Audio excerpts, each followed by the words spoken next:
Thank you host. இதை இன்னும் கொஞ்சம் முன்னாடி சொல்லியிருக்கலாம். Fine. So once again myself Yugaselvi Gopinath, a polity educator. So நல்லபடியாக நம்மளோட நான் முதல்வன் வசதி ப்ராஜெக்ட் இஸ் ஓவர். அண்ட் அங்கே இருக்கக்கூடிய ஸ்டூடெண்ட்ஸும் ரொம்ப அழகாகவே கோஆப்ரேட் பண்ணாங்க, நல்லாவே ப்ரிப்பேர் பண்ணியிருக்காங்க. அண்ட் கண்டிப்பாக நிறைய ஸ்டூடெண்ட்ஸ் இந்த வருஷமும் கிளியர் பண்ணுவாங்கன்னு நம்பவும். அண்ட் நீங்களும் நல்லா ப்ரிப்பேர் பண்ணுவீங்க. ஸோ பயப்படாமல் மூவ் ஃபார்வர்ட் கொண்டு போங்க, சரியா? சரி, இப்போ நம்மளோட ஃபர்ஸ்ட் கொஸ்டின் பார்க்கலாமா? With reference to the appointment of Election Commission in India, consider the following statement. இப்போ இந்த question Election Commission சம்பந்தப்பட்ட question. The selection committee includes the Chief Justice. The search committee is headed by the Minister of Law and Justice. The selection committee recommendations become invalid if there is a vacancy in the committee. இதுல எந்த statement சரியானவைன்னு கேட்டிருக்கு. நீங்க தான் இப்ப கண்டுபிடிச்சு சொல்லணும்ப்பா. Please post your answers.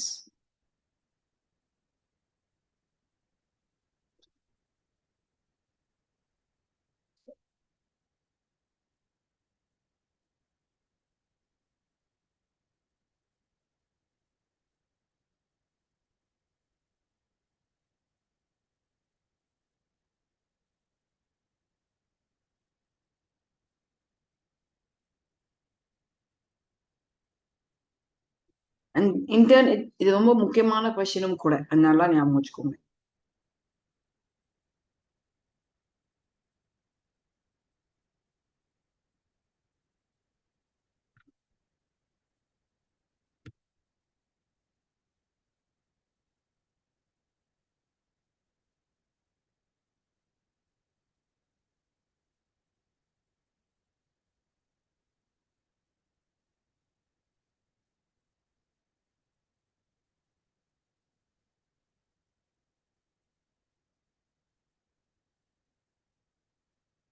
சத்தமே காணோம். Try the answers. என்ன யாருக்குமே தெரியலையா?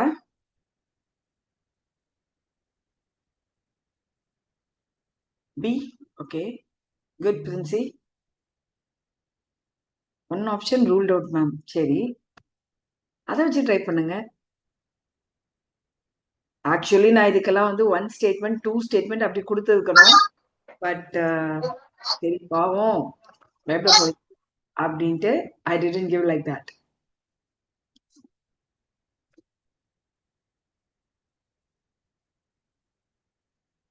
சரி, ஃபர்ஸ்ட் ஸ்டேட்மெண்ட் கரெக்டா? எலெக்ஷன் கமிஷன் ஆஃப் இந்தியால இருக்கக்கூடிய அந்த செலெக்ஷன் கமிட்டியில சீஃப் ஜஸ்டிஸ் இருப்பாங்களா இல்லையா, எனக்கு அது மட்டும் சொல்லுங்க.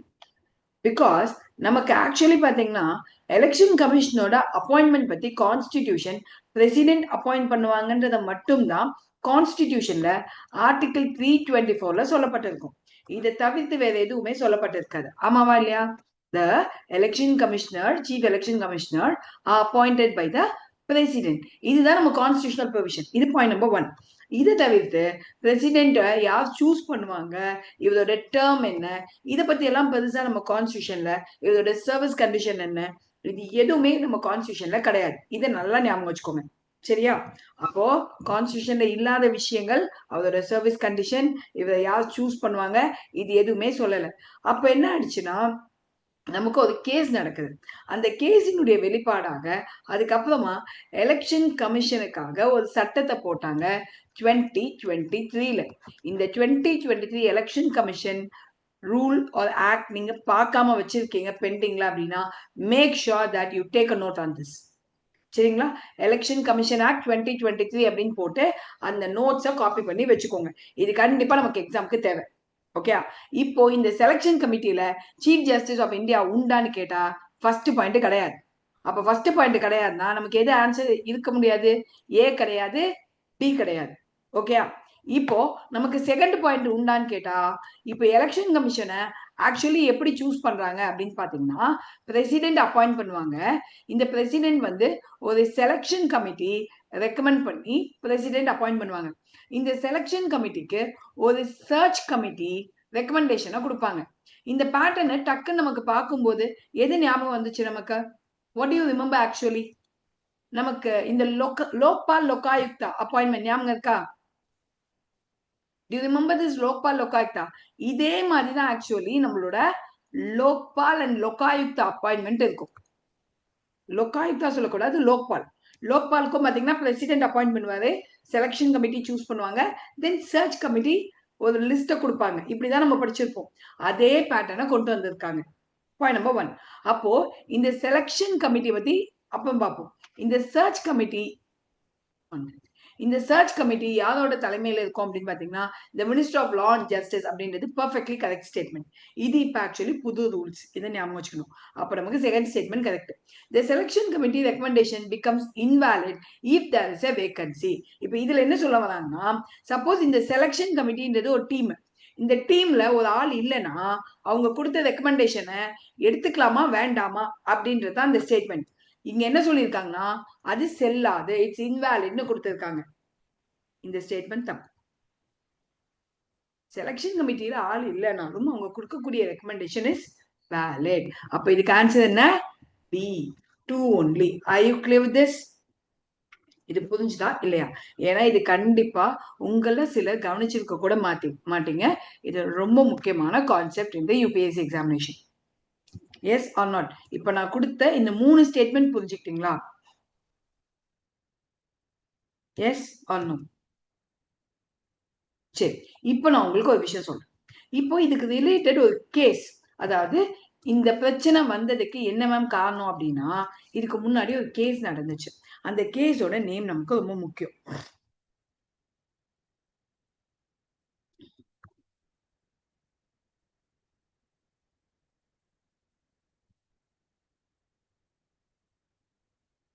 என்எம் ஸ்டூடெண்ட்ஸ் இருந்தீங்கன்னா மதுரை எண்ணம் மிஸ் பண்ணாம இந்த செஷன்ஸ் அட்டன் பண்ணிக்கோங்க. கண்டிப்பா இதுல இன்னும் கொஞ்சம் ஆடட் ஃபேக்ட்ஸ் இருக்கும், நீங்க நோட் பண்ணி வச்சுக்கலாம். சரிங்களா? லைவ் இல்லைனாலும் YT-ல இருக்கும், பாத்துக்கோங்க. அனுப் பலன்வால் கேஸ் 2023. இதுல என்ன சொல்லியிருப்பாங்கன்னா, பார்லிமெண்ட் ஒரு புது சட்டத்தை போடுற வரைக்கும் இந்த செலக்ஷன் கமிட்டி நாங்க சொல்ற மாதிரி அமைச்சு, அந்த செலக்ஷன் கமிட்டி என்ன ரெக்கமெண்ட் பண்றாங்களோ அப்படிதான் பிரசிடென்ட் அப்பாயிண்ட் பண்ணணும் அப்படின்னு இந்த கேஸ்ல ஒரு வேர்டிக் கொடுத்திருப்பான். இந்த அனுப் பலன்வால் கேஸ்ல ஜுடிஷியரி கொடுத்த அந்த செலக்ஷன் டீம் யார் தெரியுமா? அவங்க ரெக்கமெண்ட் பண்ண அந்த செலக்ஷன் டீம் தான் இப்ப நம்ம சட்டமாவும் வச்சிருக்கோம். ஆக்சுவலி இவங்க கொடுத்த இந்த செலக்ஷன் கமிட்டி யாருன்னு பாத்தீங்கன்னா, point number 1, the Prime Minister, LOP and the Chief Justice of India. Actually இந்த கேஸ்ல ஜுடிஷியரி சொன்னது இப்படி. ஆனா பார்லிமெண்ட் 2023ல லா மேக் பண்ணும்போது எங்களால இந்த சீஃப் ஜஸ்டிஸ் ஆஃப் இந்தியாவை மட்டும் சேர்த்துக்க முடியாதுன்னு சொல்லி இவங்க கொஞ்சம் மாடிஃபை பண்ணி சட்டத்தை போட்டிருப்பாங்க. அதனால்தான் டிராப் வைக்கும்போது நமக்கு இந்த சீஃப் ஜஸ்டிஸை வச்சு டிராப் வைப்பாங்க. ஏன்னா ஜுடிஷியரி கொடுத்த ரெக்கமெண்டேஷன் இப்படி, ஆனா நம்ம சட்டங்கள் போடும்போது இவங்கள சேர்த்துக்கல. இப்ப இருக்கக்கூடிய செலக்ஷன் கமிட்டி கன்சிஸ்ட் ஆஃப், இப்ப இங்க கவனிங்க, the Prime Minister, leader of the opposition in Lok Sabha and the Union Cabinet Minister nominated. புரிஞ்சுதா? இவங்க 3 பேரும் சேர்ந்துதான் யார் எலெக்ஷன் கமிஷனர் ஆகணும்ன்ற ரெக்கமெண்டேஷனை கொடுப்பாங்க. Are you clear? இவங்களுக்கு ஒரு சர்ச் கமிட்டி லிஸ்ட் கொடுப்பாங்க. அந்த சர்ச் கமிட்டியில பாருங்க, minister of law and justice and 2 senior bureaucrats இவங்க தான் சேர்ந்து ஒரு லிஸ்ட்டை ப்ரிப்பேர் பண்ணி செலக்ஷன் கமிட்டிக்கு அனுப்பி அந்த செலக்ஷன் கமிட்டி இன்டர்ன் பிரசிடென்ட்டுக்கு ரெக்கமெண்ட் பண்ணுவாங்க. Is that clear now? அது மட்டும் இல்லாம இந்த 2023ல ஏற்பட்ட ரூல்ஸ்ல வேற என்னென்ன மாற்றங்கள் ஏற்பட்டுச்சுன்னா, முன்னாடி பாத்தீங்கன்னா இவங்க வந்து சுப்ரீம் கோர்ட் ஜட்ஜுக்கு இணையானவங்க அப்படின்னு சில பல கம்பேரிசன்ஸ் எல்லாம் வச்சிருந்தாங்க. ஓகேங்களா? அப்ப அது இன்னமும் இருக்கான்னு கேட்டீங்கன்னா, the salary and benefits are equal to the Supreme Court judgeன்றது இன்னமும் இருக்கு. அது மட்டும் இல்லாம இவங்களோட term 6 years or 65 years and no reappointment. the removal process பாத்தீங்கன்னா, சீஃப் எலெக்ஷன் கமிஷனருக்கு சுப்ரீம் கோர்ட் ஜட்ஜை எப்படி ரிமூவ் பண்ணுவோமோ அதே ப்ரொசீஜர் தான் இப்பவுமே. முன்னாடியும் அப்படிதான் வச்சிருந்தாங்க, இப்பவுமே அதை ரீடைன் பண்ணிருக்காங்க. And must have held a post equivalent to the secretary in the government of India. முன்னாடி குவாலிபிகேஷன் எக்ஸ்பிளிசிட்டா கிடையாது. ஆனா 2023 ஆக்ட் மூலமா நம்ம செக்ரட்டரி அளவுக்கு பதவி வச்சிருக்கக்கூடிய ஆளு தான் எலெக்ஷன் கமிஷனரா போடணும்னு சொல்லி இப்ப புதுசா கொண்டு வந்திருக்காங்க. இது எல்லாமே நமக்கு முக்கியமான provisions under the new election commission act 2023. Are you clear with this? இதுல ஏதாவது சந்தேகம் இருக்கா? Can I move to the next question? Yes or no? இதுல ஏதாவது டவுட்ஸ் தான் கேட்டுருங்க, ஏன்னா இது ரொம்பவே முக்கியமானது.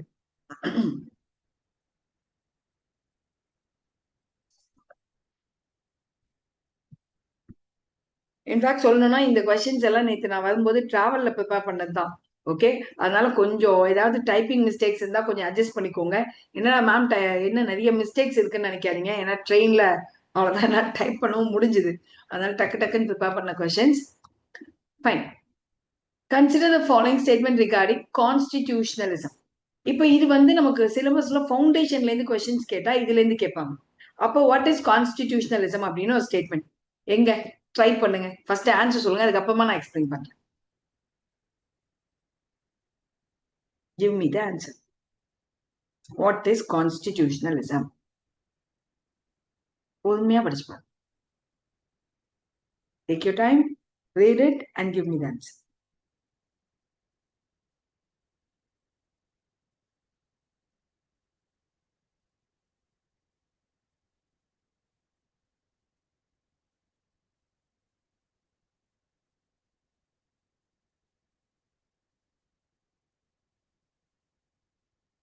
இந்த மாதிரி நிறைய ஸ்டேட்மெண்ட்ஸ் கொஸ்டின்ஸ் தான் கேட்பாங்க நமக்கு. அப்படி கொடுக்கும்போது நம்ம பேனிக் ஆகக்கூடாது. ஒவ்வொரு வேர்டையும் கவனிச்சு படிக்கணும். ஓகே, so first statement பாருங்க. Constitutionalism implies that the authority of the government is derived from and limited by fundamental law. அது கரெக்டா? Is it limited by fundamental law?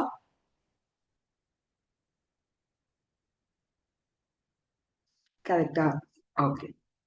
The mere existence of a written constitution ensures constitutionalism in a country. Second statement. See, participate பண்ணுங்க, எல்லாமே try பண்ணுங்க. The mere existence of a written constitution ensures constitutionalism in a country. Okay, according to Alagiri, 2 is also correct. Others, என்ன அழகிரி மட்டும் தான் answer பண்றீங்க? மத்தவங்க? Okay, Archana is going with C. That is 2 and 4 correctன்றீங்க. Okay. சரி. Others? Kirti, Kirtana.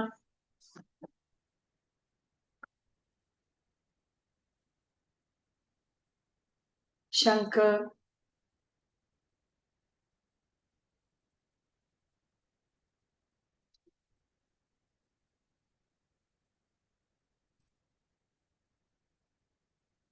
B, yeah. B is 1, 3 and 4. Okay. சரி.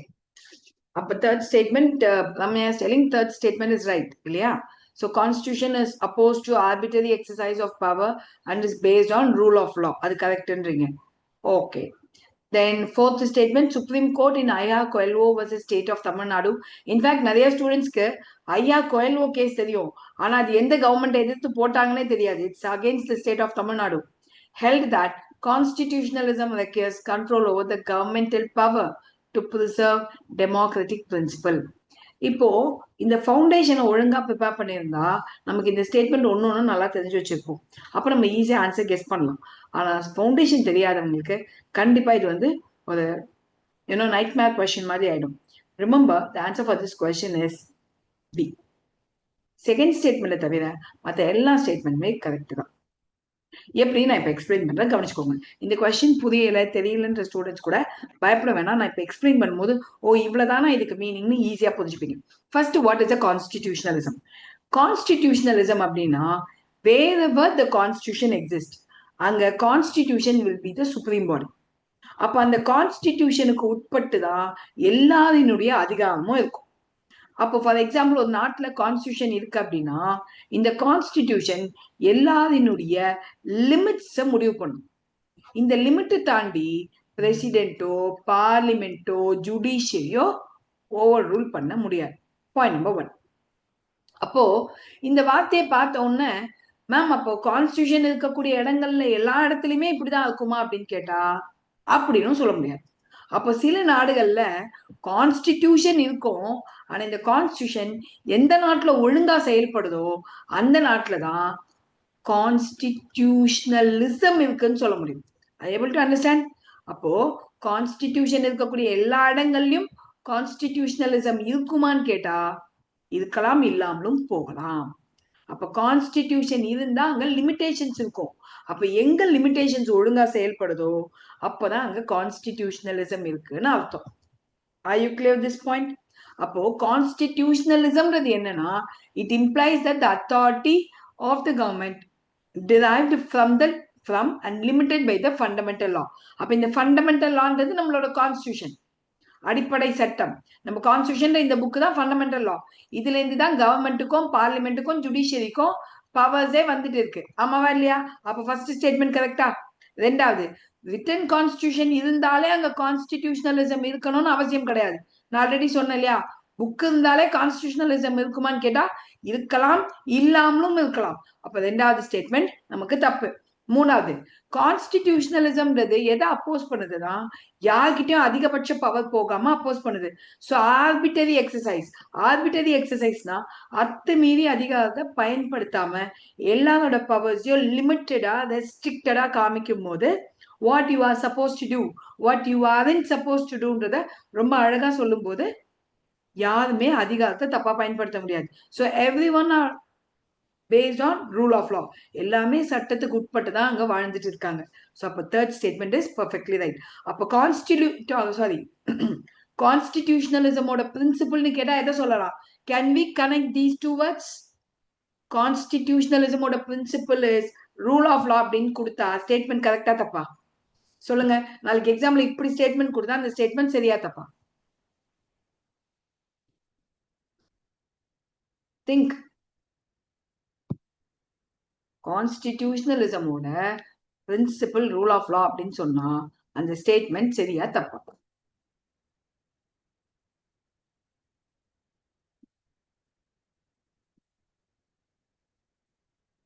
It's right.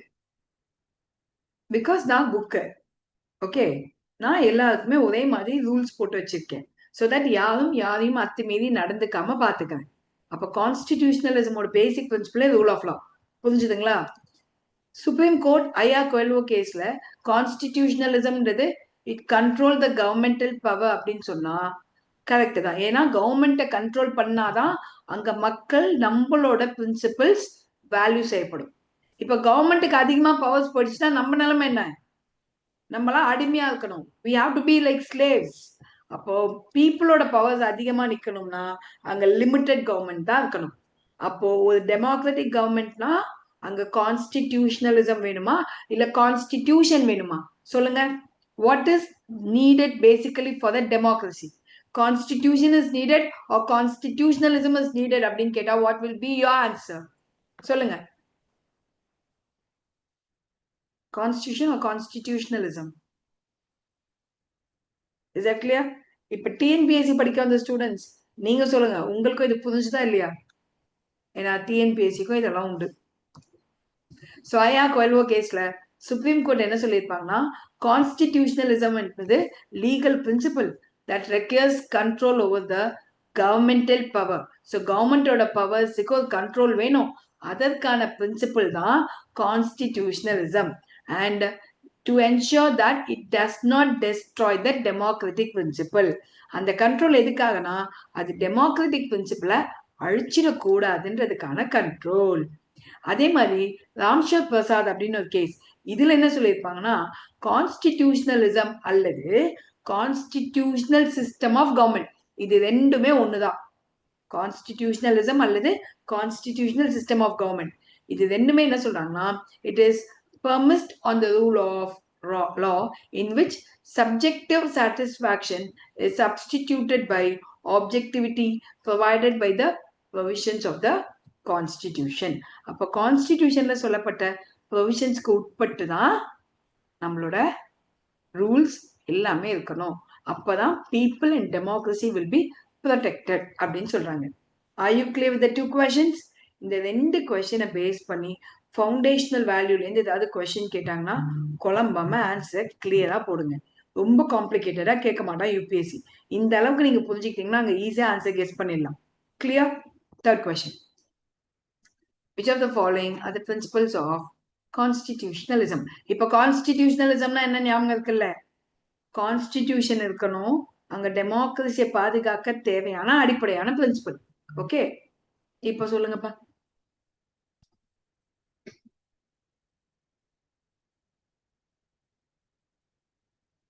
See, my dear students, என்னோட next polity current affair batch is getting started in April. So அதுக்கான enrollment coming Mondayல இருந்து start ஆயிடும். உங்களுக்கு வேணும்ன்றவங்க அதுல நீங்க enroll பண்ணிக்கலாம். சரியா?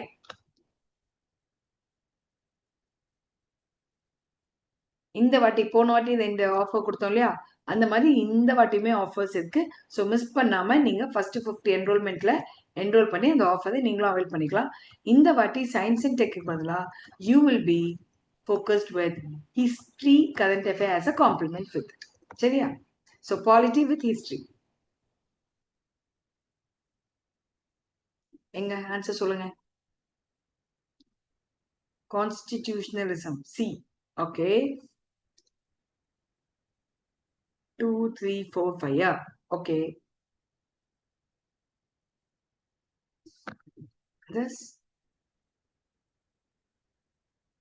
Hmm.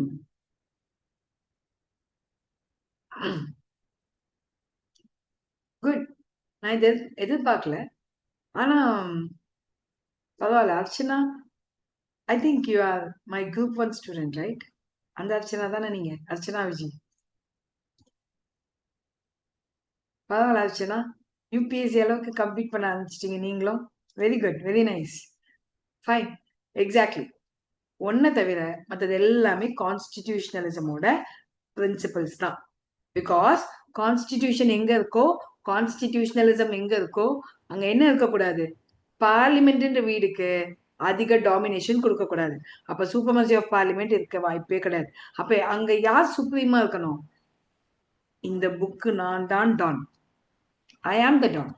So I will be sovereign and I will be supreme. நான் சொல்ற மாதிரி தான் எல்லாம் கேட்கணும். அப்போ இந்த புக்குக்கு பவர் கொடுத்தது யாருன்னா பீப்புள். அப்ப அந்த கண்ட்ரியில கான்ஸ்டிடியூஷனலிசம் இருக்கக்கூடிய கண்ட்ரியில sovereignty of people will be there. Independence of judiciary will be there. Separation of power. அப்போ பார்லிமெண்ட் நீ உன் வேலையை பாரு, ஜுடிஷியரி அவன் வேலையை பார்க்கட்டும், எக்ஸிக்யூட்டிவ் அவன் வேலையை பார்க்கணும். யாரும் யாரையும் டிஸ்டர்ப் பண்ணக்கூடாதுன்னு கான்ஸ்டியூஷன் தெளிவா எக்ஸ்பிளைன் பண்ணிடும். And then the rule of law. சட்டம் தான் எல்லாருக்கும் எல்லாத்தையும் செய்யும். இது எல்லாத்தையுமே தெளிவா எக்ஸ்பிளைன் பண்ணிடும். So the answer for this question will be 2, 3, 4 and 5. Okay, சரி. இப்போ இதை பேஸ் பண்ணி இன்னும் கொஞ்சம் எக்ஸ்பிளைன் பண்றேன். So supremacy of parliament. Constitutionalism is based on supremacy of the constitution and not on the parliament. இந்த supremacy of parliament எந்த நாட்டில் உண்டுனா யூகேல மட்டும்தான் உண்டு. இந்தியால sovereignty of people அப்படின்றது perfectly correct.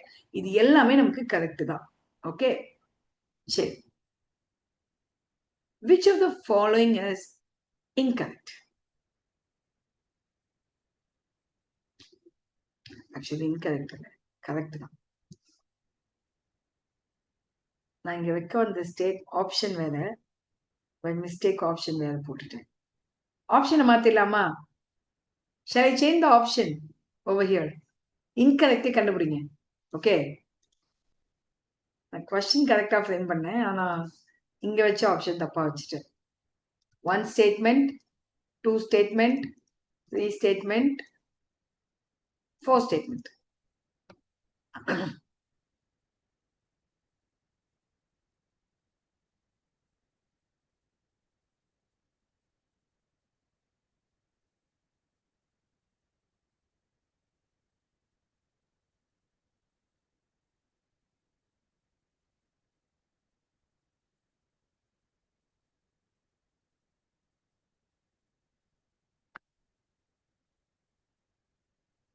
என்ன ஆன்சர் வரல? Which of the following is incorrect? இது புது வேர்ட். கான்ஸ்டிடியூஷன் பார்த்தோம், கான்ஸ்டிடியூஷனலிசம் பார்த்தோம், இது கான்ஸ்டிடியூஷனல் மொராலிட்டி. கான்ஸ்டிடியூஷனின் ஒழுக்கம் சார்ந்த விஷயம்னு வச்சுக்கோங்களேன்.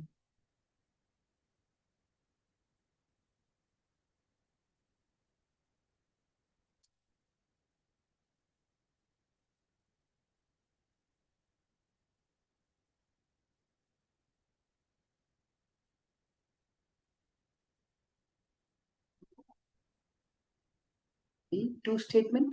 Okay.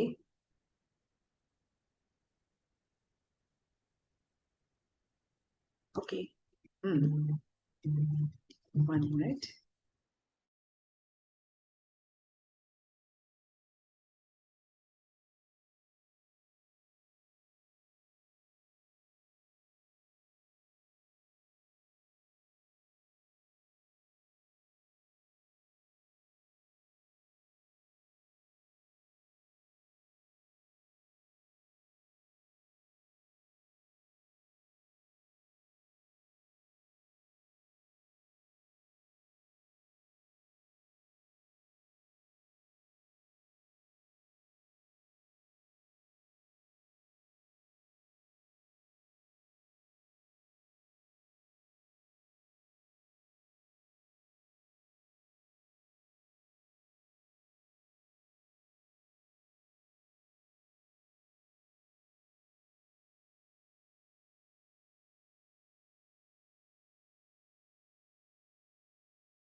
1 and 4 is wrong. Okay, so 2 wrongன்றீங்க. But actually speaking, இதுல வந்து constitutional morality is not a natural sentiment. Correct தான். அது நேச்சுரல் சென்டிமெண்ட் கிடையாது தான். Okay, constitutional morality implies adherence to the core principle and spirit of the constitution in a democracy. அப்போ constitutional moralityன்றது கான்ஸ்டிடியூஷனுடைய எண்ணம் என்ன, அது டெமோக்ரஸிக்கு எவ்வளவு வேல்யூ கொடுக்குது அப்படின்றத அட்ரஸ் பண்ணும். அதுக்கு தேவையான பிரின்சிபிளுக்கு முக்கியத்துவம் கொடுக்கோன்றாங்க. அதுவுமே கரெக்ட் தான். சரியா? Constitutionalism goes beyond the literal adherence to constitutional provision. அப்ப இங்க என்ன சொல்றாங்கன்னா, கான்ஸ்டிடியூஷனலிசம் என்பது கான்ஸ்டிடியூஷன்ல சொல்லப்படாத விஷயத்தையும் தாண்டி கொஞ்சம் போயிட்டு and includes a commitment to inclusive and democratic political process. எல்லா மக்களையும் ஒண்ணு சேர்த்து எல்லாரையுமே உள்ள கொண்டு வர ட்ரை பண்ணுமா. எது? கான்ஸ்டிடியூஷனலிசம். அப்ப அதுவுமே கரெக்ட் தானே? Yes or not? Constitutionalism goes beyond the constitutional provisions and try to include all the sections of the society and try to make them equal. Yes or not? For example, equality in the constitution கொடுக்கப்பட்ட provision. ஆனா எல்லாரையும் சமமாக்க கான்ஸ்டிடியூஷன்ல இல்லாத ஒரு விஷயத்தையும் நம்ம செய்ய வேண்டிய சூழ்நிலை ஏற்படும். அது கான்ஸ்டிடியூஷனலிசம். Clear or not? Next, it focus only on strict literal interpretation of constitutional provision without considering social change. அப்ப இங்க என்ன சொல்றாங்கன்னா, கான்ஸ்டிடியூஷனலிசம் ஆக்சுவலி இங்க ஒரு வேர்ட் மிஸ்டேக் ஆயிடுச்சு, அதனால தான் நான் சைலண்டா விட்டேன். இந்த வேர்ட் டைப் பண்ண வந்தேன், பட் டைப் பண்ணாம விட்டேன்.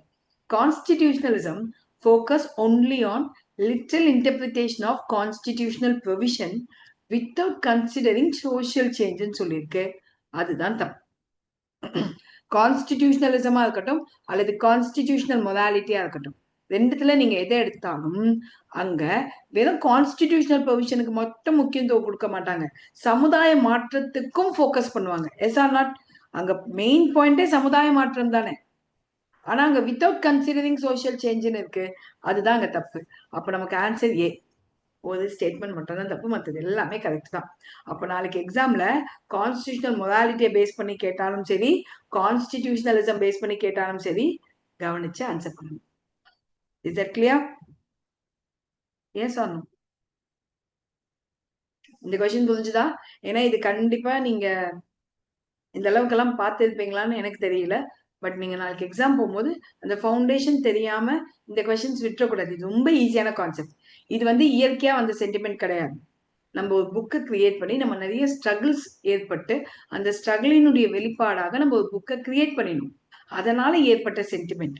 அண்ட் கான்ஸ்டிடியூஷனல் மொராலிட்டின்றது அதுல இருக்கக்கூடிய பிரின்சிபிள் அண்ட் ஸ்பிரிட் ஆஃப் டெமோக்ரஸியை பாதுகாக்கிறதுக்குன்ட்டு நம்ம ஏற்படுத்தின ஒரு ஃபீலிங்.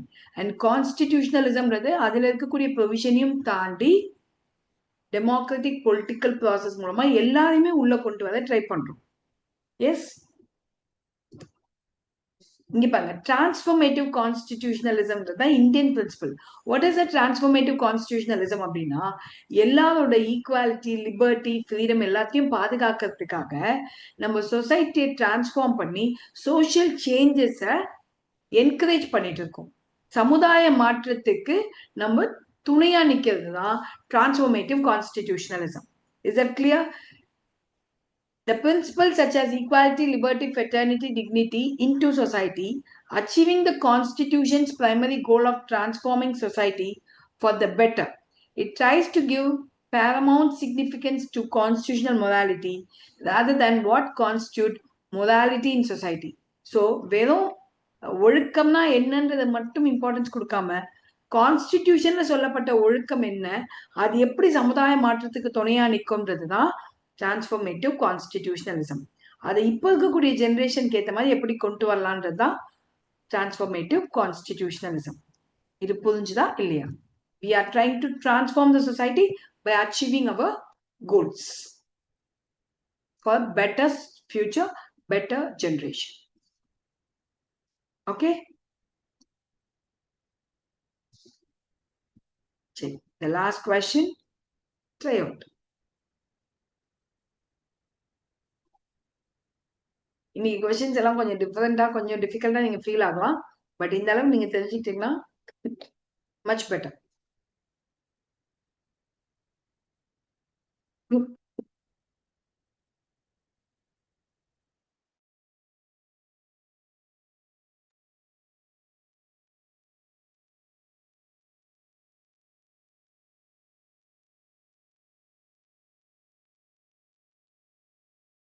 இந்த செஷன் அப்புறமா ஒய்டில இருக்கும். பார்த்து இந்த கொஸ்டின்ஸ் எல்லாம் நோட் பண்ணி வச்சுக்கோங்க. சரியா?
ஈயா எல்லாமே கரெக்டா?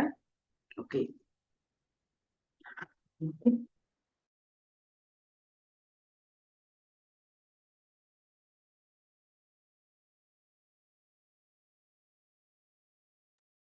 Sorry my tears. Madurai water இன்னும் செட் ஆகல போல நமக்கு. அதர்ஸ்?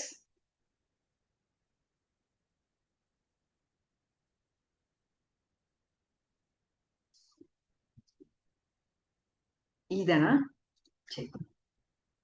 மை டியர்ஸ், இதுக்கு ஆன்சர் வந்து டி. 4 ஸ்டேட்மெண்ட் தான் கரெக்ட். இந்த 4 ஸ்டேட்மெண்ட் என்னன்னு பார்க்கலாமா? The ideal of justice, liberty, equality, fraternity in preamble provide the normative foundation of constitutional morality. Perfectly correct. நம்ம கான்ஸ்டியூஷனல் மொராலிட்டிக்கு தேவையான அத்தனை வார்த்தைகளும் பிரியாம்பிள் இருக்குன்னு சொல்றாங்க. Perfectly correct. Expanding the scope of fundamental right reflect the dynamic nature of morality. Fundamental rights நாட்கள் போக போக போக பெருசாயிட்டே இருக்கு. ஆமாவா இல்லையா? ஆர்டிகிள் 21 நம்ம எக்ஸ்பேண்ட் பண்ணிக்கிட்டே இருக்கோம். அதுவும் கான்ஸ்டிடியூஷனல் மொராலிட்டி கரெக்ட். அதே மாதிரி the power of judicial review enable the court to ensure that laws and executive action conforms to constitutional morality. Correct. அந்த கான்ஸ்டிடியூஷனல் மொராலிட்டியை பாதுகாக்கக்கூடிய ஆட்களே இவங்க தான்றாங்க. அதுவுமே சரிதான். The principle of SOP as envisaged under 50 strengthens constitutional morality by preventing concentration of power. அதுவுமே perfectly correct தான். ஏன்னா separation of பவர்ன்றதும் one of a principle of constitutional morality. நீ உன் வேலையை பாரு, நீ உன் வேலையை பாரு. கரெக்ட். ஆனா இங்க directive principles of state policy are though not enforceable, அது என்ஃபோர்ஸ் பண்ண முடியாத நான் என்ஃபோர்ஸபிள் இருந்தாலும் அது கான்ஸ்டிடியூஷனல் மொராலிட்டியை சப்போர்ட் பண்ணுதுன்னு சொல்லி பார்க்கும்போது அது பெர்ஃபெக்ட்லி கரெக்ட் ஸ்டேட்மெண்ட் மாதிரி நமக்கு தெரிஞ்சாலும் ஆனாங்க ட்ராப்பே நமக்கு ஆல்ன்ற வேர்டு தான். எல்லா டிபிஎஸ்பியும் கான்ஸ்டிடியூஷனல் மொராலிட்டிக்கு சப்போர்ட் பண்ணாது. Are you clear?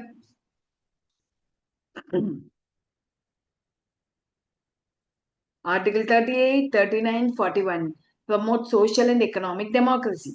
It aims to reduce inequality and ensures welfare. Though non-justiciable, they guide the state towards substantive justice. அப்ப ஜஸ்டிஸ், லிபர்ட்டி, ஈக்குவாலிட்டி, ஃபெட்டர்னிட்டி இந்த 4 வார்த்தைக்கு சப்போர்ட் பண்ணக்கூடிய விஷயங்கள் மட்டும்தான் கான்ஸ்டிடியூஷனல் மொராலிட்டி, சமுதாய ஒழுக்கத்துக்காக எடுத்துக்க வேண்டிய விஷயங்கள். ஆனா டிபிஎஸ்பில அதை தாண்டியுமே சில விஷயங்கள் இருக்கா? அப்ப அதெல்லாத்தையும் நம்ம எப்படி கான்ஸ்டிடியூஷனல் மொராலிட்டிக்கு எடுத்துக்க முடியும்? And not all DPSP strictly reflect constitutional morality. Some reflect the welfare and state policies goals. Some are limitation to the states, etc. Are you clear? அப்ப டக்குன்னு பார்க்கும்போது நமக்கு சரியா தெரியக்கூடிய விஷயங்கள் கூட சம்டைம்ஸ் தப்பா இருக்கும்.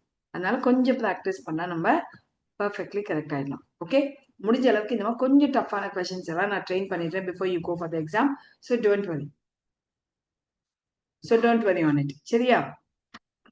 இப்ப இது புரிஞ்சுதா? அப்ப டிபிஎஸ்பியை பொறுத்த வரைக்கும் எல்லா டிபிஎஸ்பியும் நமக்கு கான்ஸ்டிடியூஷனல் மொராலிட்டிக்கு சப்போர்ட் பண்ணாது. கான்ஸ்டிடியூஷனலிசம் சப்போர்ட் பண்ணுமான்னு கேட்டா எஸ். ஆனா கான்ஸ்டிடியூஷனல் மொராலிட்டிக்கு சப்போர்ட் பண்ணுமான்னு கேட்டா கிடையாது. ஏன்னா பிரியாம்பிள் இருக்கக்கூடிய வார்த்தைக்கு சப்போர்ட் பண்ணக்கூடியதுதான் கான்ஸ்டிடியூஷனல் மொராலிட்டி.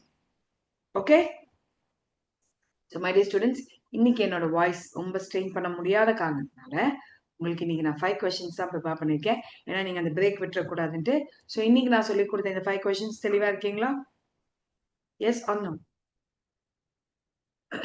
திரும்ப இது யூடியூப்ல இன்னொரு 2 ஹவர்ஸ்ல அப்லோட் ஆயிடும். மிஸ் பண்ணாம அதை பார்த்து எல்லாத்தையும் நீட்டா நோட் பண்ணி வச்சுக்கோங்க. கண்டிப்பா இது உங்களோட எக்ஸாம்க்கு ரொம்ப ஹெல்ப்ஃபுல்லா இருக்கும். ஓகே, அதை பத்தி ஏதாவது டவுட்ஸ் இருந்தாலும் எனக்கு என்னோட டெலிகிராம் சேனல்ல நீங்க டெக்ஸ்ட் பண்ணலாம். Okay, thank you. Next Sunday duel இருக்கு வித் ஹிஸ்ட்ரி சார். அண்ட் என்னோட கரண்ட் அஃபேர் நெக்ஸ்ட் பேட்ச் வந்து April 1st ஸ்டார்ட் ஆகுது. ஸோ அதுக்கான என்ரோல்மெண்ட் மண்டேலேருந்து ஸ்டார்ட் ஆகுது. மிஸ் பண்ணாம அதுல என்ரோல் பண்ணிக்கோங்க.